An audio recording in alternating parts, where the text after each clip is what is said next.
We got so excited by that idea that we just started pumping all these creative cycles into coming up with ideas and a concept. And eventually we just put a pitch together and went down and pitched the execs. It was actually shockingly like the final product.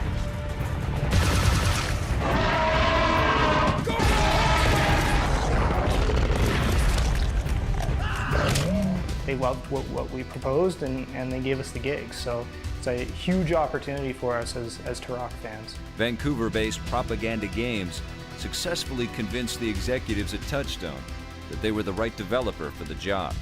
I mean, it started with very much looking at it almost as if it was a movie script at first and saying, here are the characters and here's what's important to them and here's what the motivation is and how are they going to develop as they confront these different issues. We've only got 30 minutes till we touch down, so I'm only going to say this once.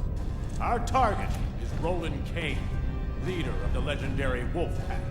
We had screenwriters from Hollywood come on board and help with treatments and do revisions. So it definitely was something that bubbled up from the inside, but that also was spread around and got a lot of experience and a lot of talented people looking at it, to look at the dialogue, to look at how the scenes came together.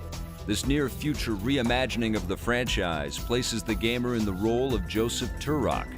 As a Black Ops soldier, Turok has engaged in many covert operations, the last of which, along with his Wolfpack compatriots, resulted in deaths that still haunt the beleaguered warrior. Now, as the most recent member of Whiskey Company, Turok's new mission is deeply personal. He and his squad look to apprehend Wolfpack's fallen leader. Hey, who's he? Hell if I know. Somebody get a bucket and mop. We got a new cleaner on board. This is an elite group that's fought together, and they don't need this outside presence coming in, so they don't even trust him at first.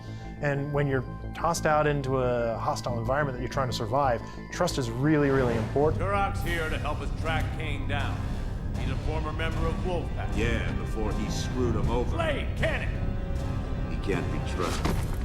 It's a really compelling kind of premise and something that we could then build the entire experience around, you know, building out other characters to really flesh out the storyline, building out weapons and creatures to really make it a compelling gameplay experience. This futuristic, action-packed scenario lent itself perfectly to the kind of game the team at Propaganda wanted to develop, immersing the gamer into another world where they lived and breathed the same air as their character was paramount.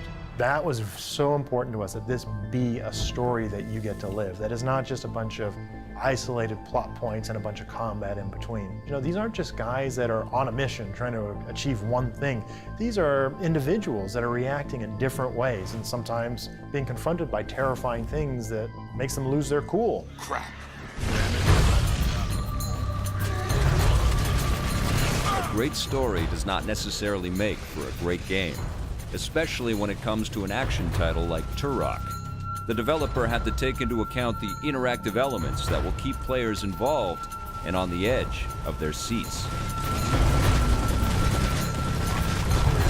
Just in general, gameplay has to be foremost in all your decision making, and story basically takes its lead from gameplay and supports that. As a result, gameplay and story elements often needed to be modified in order to keep a balance between the story narrative and the interactive nature of gameplay.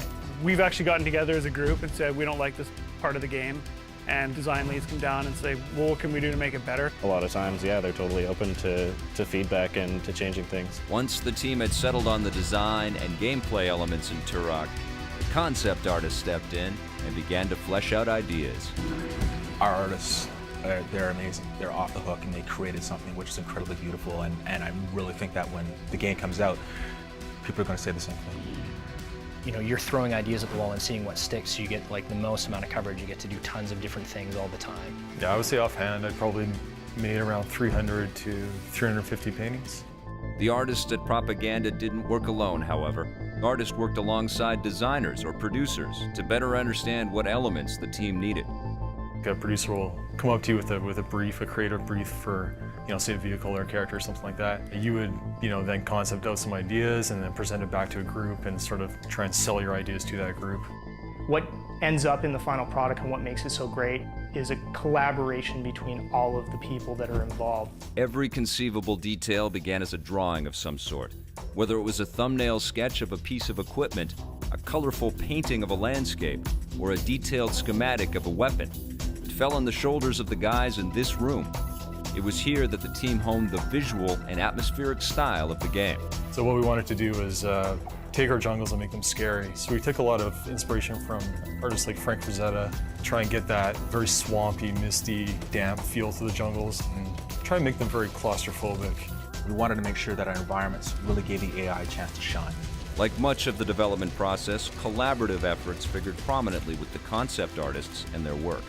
You know, say you concept a bunker or whatever, then they'll add their little touch and another person will add their little touch, and eventually it becomes like this great amalgamation of like all these creative minds come together. We take that story point and we talk with concept artists about what it is we're trying to look for with mood, working with like the artists. They'll paint like a really cool inspirational piece, and then all of us level design, we're like, yeah, I can totally see that, you know, and then we sort of meet and iterate again, and we just sort of use that as a guideline. At Propaganda, we make a point of making sure that, you know, we work cross-discipline. So we have our sprint groups who are working together to get features in the game. So we'll have programmers, designers, you know, an artist and an animator all in the same group.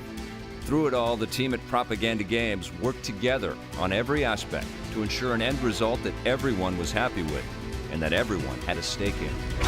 Stay tuned for more as we'll examine the lifeblood of the game, Turok's remarkable artificial intelligence, and meet the stars of the show, the dinosaurs. All this and more on the next installment of Awakening the Giants, The Making of Turok.